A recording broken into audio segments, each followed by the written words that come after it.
The common issue for brand new drivers is not knowing how much to press on the accelerator. So they will press it really hard and the car will go boom, and then they go forward and they're like, oh no, and then they press the brake and they stop abruptly and then they press it again, and it's all over the place, and they have a hard time with speed control.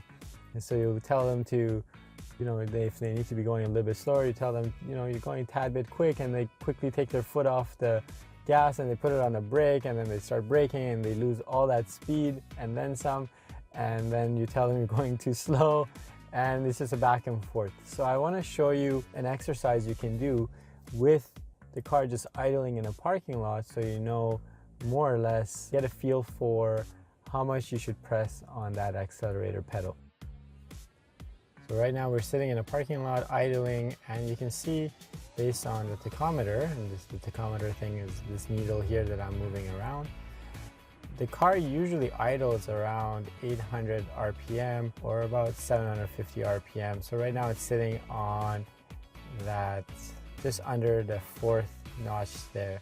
And I want you to go into a parking lot if you've never driven before and just get a feel for how much you need to press on the accelerator to get the car to idle at 2000 RPM. So I'm gonna move this needle up to about 2000 RPM, and then I'm gonna hold it there. And you can see it's a little bit difficult to get it spot on, but once you're there, you wanna see if you can hold it steady, and then try moving it around. Go about 2.5, and then bring it down to 1500 RPM and see whether you can be pretty accurate with getting it there quickly. Now, when you're driving in the city, you usually don't have to rev past 2000 RPM to go from 0 to 50 kilometers an hour.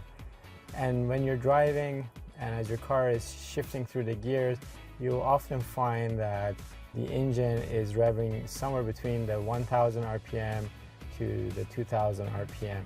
Now, if you're on the highway, you might be, revving a little bit higher. But what happens with new students is they usually, they're going 3000 RPM, and then they're like, whoa, that's too quick, and then they let it go, it goes to 1000, and that's what's causing the, awkward driving around. So get into a parking lot and see whether you can get a feel for that pedal and how you can hold it at whichever RPM you so choose.